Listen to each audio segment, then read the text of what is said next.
Hey guys, what's up? Welcome back to the channel. I am Felris, sailing the seas of Raid Shadow Legends. Guys, today we have some very big news. We've got some progressive chance events going on right now for the current CVC tournament. Guys, keep in mind the current CVC tournament does feature personal rewards, so it's really not a bad time to pull shards if you want to.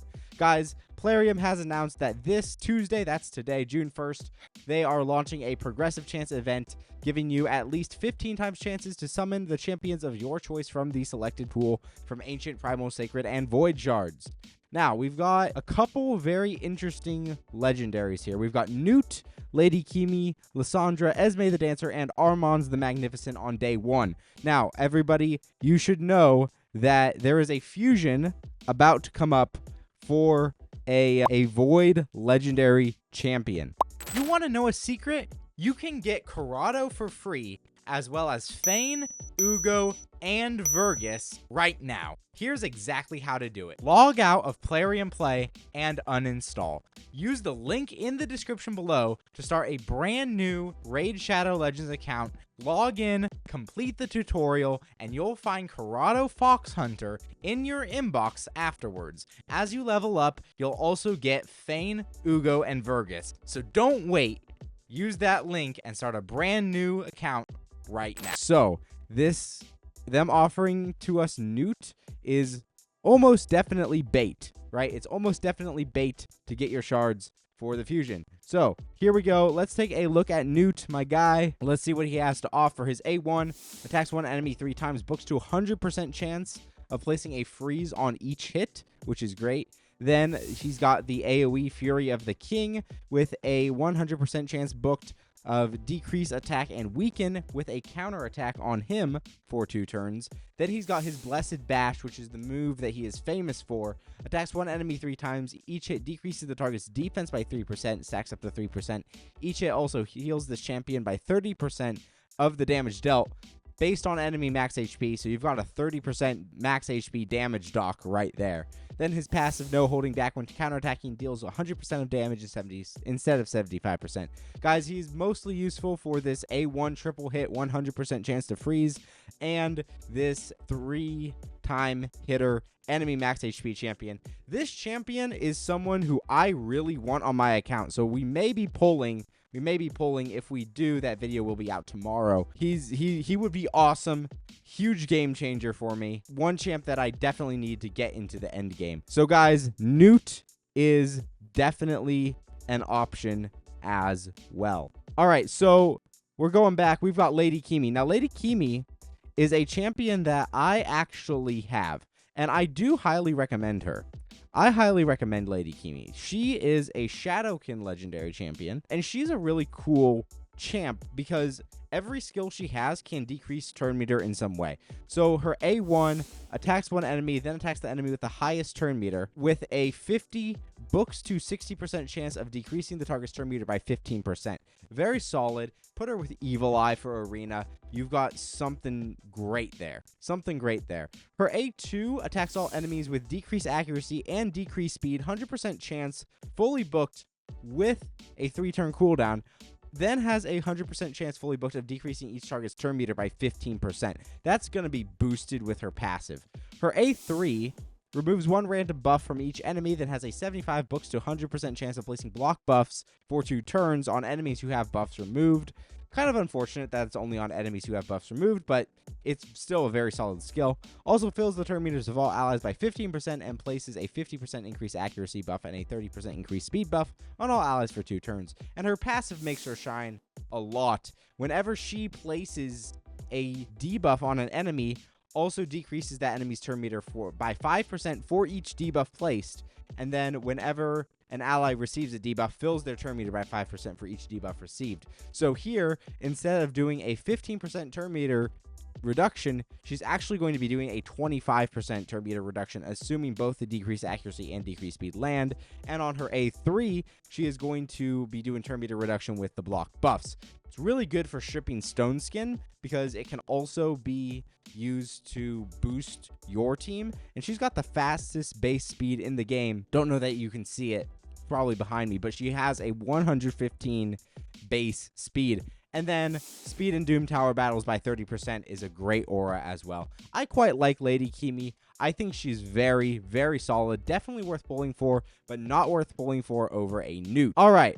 So let's see what else is on the list. Lissandra, Esme, and Armons. Lissandra's good. So along the same lines as Kimi, she's a turn meter reduction champ / turn meter boosting champ. Lissandra, don't have her. A1, attacks one enemy with debuff transfer, attacks one enemy with a full turn meter depletion, and then increase speed, turn meter fill by 30%, and turn meter decrease by 30%. Honestly, a very good boosting champ. 110 base speed is the same as Arbiter, so this Energize is slightly better than Arbiter, I think, just because it also has increased speed and turn meter drop. So a very good arena champ. Not super useful outside of Arena and Faction Wars, in my opinion. Let me know if there's anywhere you use your Lissandra outside of those two things.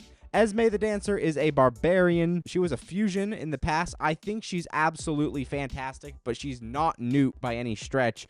A1 has an AoE increased attack buff on everybody on your team. A2 has weaken and block buffs, which is actually a super cool combination. Then A3 is a buff strip, an increased accuracy, and an increased speed, all on a 4-turn cooldown. And then her passive, every single time she takes a turn, whenever she's hit, she increases the turn meter of the ally with the highest attack by 50%, which is very good for places like Hydra and Chimera, so that your nukers can get off more damage. I quite like Esme. I use her in my best Hydra team, but she's not worth pulling for over Newt. Finally, we've got Armons the Magnificent. If you still don't have an Armons, definitely worth pulling for. Attacks one enemy on the A1 with a chance to increase cooldowns, which is fantastic, and then he boosts his turn meter for each turn added to the cooldown. His A2 is the ultimate menace in Arena, except Marius. AoE, stun, full turn meter steal on everybody except those under sheep. And then his A3 puts a sheep, can sheep through stone skin, also has a full buff strip, and then fills his turn meter by 5% for each buff removed. His passive, when a sheep is removed or expires on an enemy, increases the cooldown of a random active skill on that enemy to its max, fills his turn meter by 10% for each turn added to the cooldown, and then only one of them activate if there are multiple Armons. Speed in Arena by 28%. This guy was a fusion just over a year ago. He's still fantastic. If you have as many Newt as you could possibly want, I would definitely go for Armons. I think Newt is still slightly better just because he's going to carry you into the end game for PvE content. But Newt and Armons are the two that are absolutely worth going for on this list. Let's see. We've got some legendary champions. Chalco the Blind, George the Breaker, and Arnorn the Shining. Now, fantastic nuking options here on day one. We just had a 2x Void, so I doubt that anybody will have Void Shards at this point unless you buy them. Chalco is awesome. His A1 is a double hit with 10% ignore defense. Ignores an additional 5% defense for each debuff on the target, so it's very similar to Frolny there. Steals 10% of the target's turn meter. Fantastic A1 already, right? 50% chance of repeating the attack against another target except the initial target who is under 2 or more debuffs. Occurs once per attack. That doesn't book any higher. His A2 is also a double hitter. It smacks incredibly hard with block passive skills and decreased defense on the first hit, and then a debuff spread on the second hit, taking all debuffs from the target and placing them on all enemies. The debuff spread effect will work even if the initial target is killed. Grants an extra turn if the attack kills an enemy. Very solid. Then his A3, AoE, increase accuracy on himself, then decrease duration of enemy buffs by 2 turns and places a 30% decreased speed debuff on all enemies for 2 turns. The fact that he brings his own increased accuracy is great, which means you can build accuracy slightly lower. Then his passive, he's immune to all crowd control. Add more to his craziness, why not? Whenever an enemy attempts to place crowd control on him, instantly activates the A2 with the block passive and the decreased defense. And then it increases damage dealt by 5% for each debuff placed by this champion or an ally. Damage increase resets each time a skill is used on this champion's turn up to 50%. So the more you debuff before he gets a turn, the more damage he will do. Chalco is awesome. Along the same lines, Georgid the Breaker is a Knights Revenant champion who is fantastic for Arena. A1, double hit, 30% chance to repeat the attack. A2 is an AoE, decreased turn meter by 30%, which can't be resisted, and then unkillable on himself. if he kills an enemy. Then the A3 here, attacks one enemy, ignore strengthen, stone skin, unkillable, block damage, increase defense, ally protection, and shield. Grants an extra turn if this attack kills an enemy. So basically what you can do, people who are in Stone Skin, he's a void legendary. He's not going to weak hit in arena.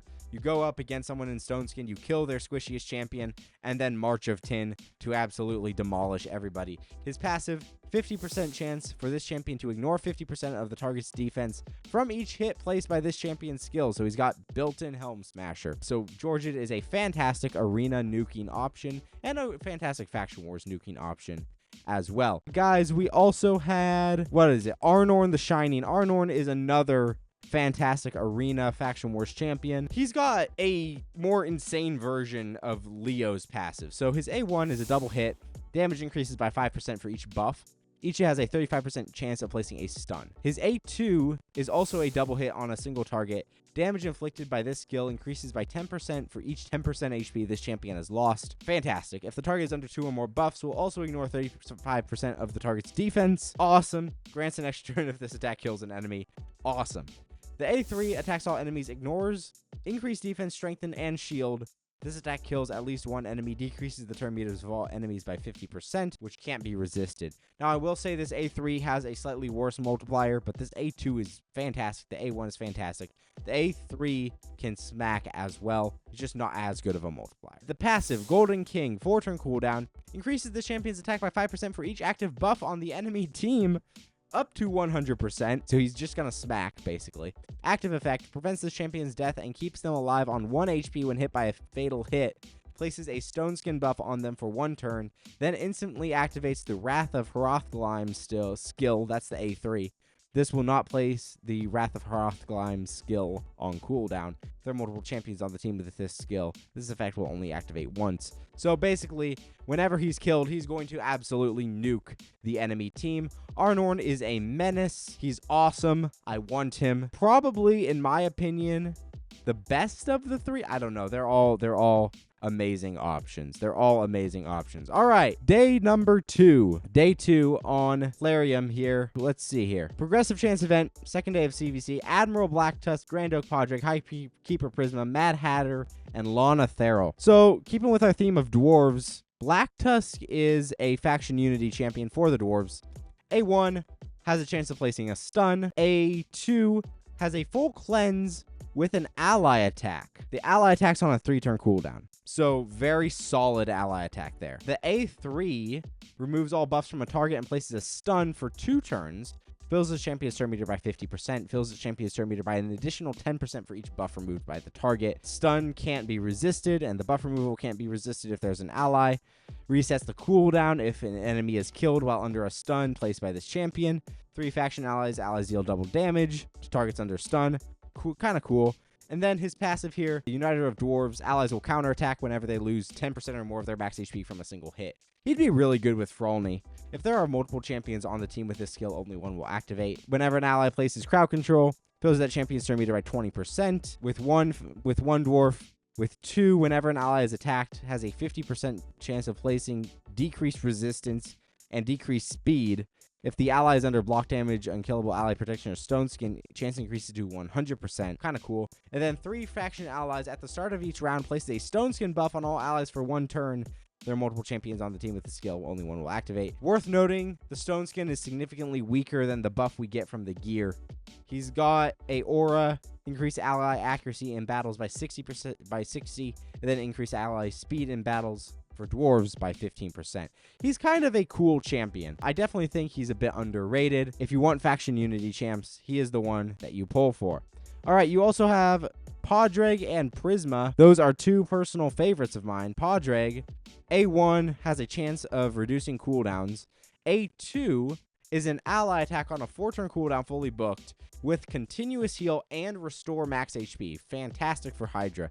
A3 is a 20% turn meter fill, and then increase speed with a full cleanse, and then he also buffs depending on champion type on his passive with 25% speed in dungeons. This dude is awesome. He's fantastic for Fire Knight and fantastic for Hydra especially. I have 2 and I use both. Their Podrick is amazing. Podrick is amazing. On the same note, High Keeper Prisma, I believe, is also underrated. I really like Prisma with the Cheshire Cat.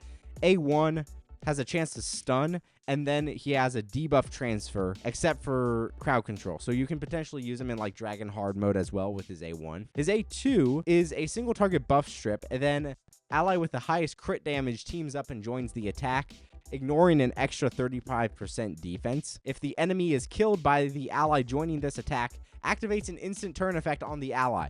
So I like to use him with the cat. Cat will go in, buff himself with Perfect Veil off of his A3. Then he gets an extra turn from killing someone. He goes in with his A1. Then my High Keeper Prisma is tuned slower than my cat, so he'll go in with this and get another cat A1 off from the AoE, which is fantastic. And then most teams are dead by that point. The A3 is an awesome revive. So this guy has a little bit of everything, a little bit of debuffing, a little bit of crowd control, debuff transfer, ally attack, instant turns, and a revive. 75% HP and 75% turn meter is a fantastic revive with increased attack and Perfect Veil on a 4-turn cooldown. Very good. Then his passive has a 40% chance to flip buffs into debuffs depending on the type of debuff. I like High Keeper Prisma. I definitely think he is worth going for. I believe Lana Theral is also on there. Yeah, Lana Theral and Mad Hatter. Oh my gosh. I'm sorry. I forgot to close that window capture. Here's I'll just show you. Prisma, A1, A2, A3 with that passive. And then what was the other one? Padraig, Grand Oak Padraig. Padraig is a Sylvan. He's a Sylvan. He's really cool. A1, reduce skill to cooldown, ally attack, restore, destroy, max HP, continuous heal, turn meter fill, increase speed, full cleanse, and then buff depending on type. All right, so there's Mad Hatter and Lana Theral still to go. Hatter is cool, same kind of thing as Prisma. A1, double hit, each one has a chance of stealing a random buff, and then each hit also will do a debuff spread to targets under Hex. The A2 is an AoE Hex and an AoE Weaken. The ally with the highest crit damage also teams up to join the attack.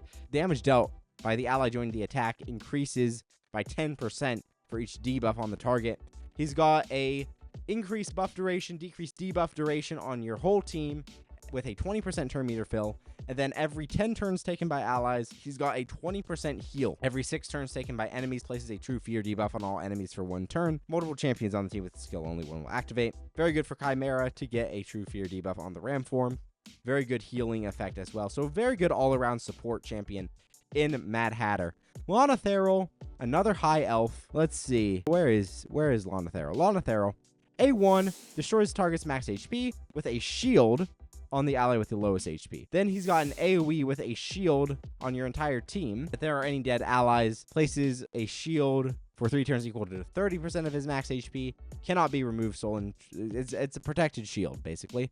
Then he has increased crit damage on everybody with a ally attack on a 4-turn cooldown. His passive inflicts 20% more damage against targets under shields. If I was going to go for one of these, it'd probably be Padraig or Hatter. I think those are the two most solid. Prisma is cool if you want to build a team with him. Black Tusk is cool if you're chasing faction unity champs. He'd probably be my 3rd choice. But I have both Padraig and Hatter, and I love and use them both. So they're very good. Then we've got Cardiel, Senna, and Yensensa. The obvious choice, I think, is Senna. Senna's awesome. Used to have her on an account, but I gave that account away. She is particularly good because of her passive, which fills the turn meters of all allies whenever a continuous heal buff activates. She'll boost everybody by 5%. She's got an AoE revive with an ally attack with only the revived allies. Then she has increased speed, 2 continuous heals, and turn meter fill, and then her A1 has a chance of activating turn meter fill. Speed in all battles by 19%. Solid Void Legendary. Love her to death. I would absolutely put her on the list. Then Cardiel. Cardiel is super cool. He's got buffs with ally attacks, revive on death, block buffs, chance to join an attack. Yeah, I believe he has a chance to join in on attacks with his passive, and then he has an A1 heal, which is super solid. And then finally, I keep forgetting to turn off the graphic. And then Yensensa. So Yensensa is a Void Sylvan. She is kind of cool because she can place Poison Cloud. She's got an AoE decrease attack on her A1. And then the ally with the highest crit damage uses their default skill to attack the enemy with the lowest HP on an A1. It's fantastic. A2 has Poison Cloud, increased speed, and 2 continuous heal buffs on a target ally with a 50% turn meter fill. I love this lady. She's awesome. She's got a cool kit. Then an AoE with drop defense and weaken will ignore block debuffs. Her passive increases this champion's accuracy by 10 for each buff on each enemy. Whenever an enemy receives a buff, their turn meters decrease by 10%. So in my opinion, you would go either Yinsensa or Senna and then Cardiel. Those would be my choices in that order. Guys, that's not all we have though. That is not all we have. We've got, on Wednesday, Soulstone boosts. So, on Wednesday, July 2nd, we're planning to launch an Awakening boost event, giving you 2x chance to summon 4, 5, and 6-star perfect souls from the Mortal Soul Stones. Those are the small ones. Good. Boost applies to the soul's rank regardless of its rarity, and will last 72 hours. So, again, we have PR CVC. Good time to pull your soul stones. If you want to, I probably will. I probably will for mine on Wednesday. That's when Hydra resets, so it's when we get a bunch of stones. Guys, thank you so much for being here. Thank you so much for watching. Let me know what you're going to pull for in the comments below. I've been Felris, sailing the seas of Raid Shadow Legends, and I'll see you in another video.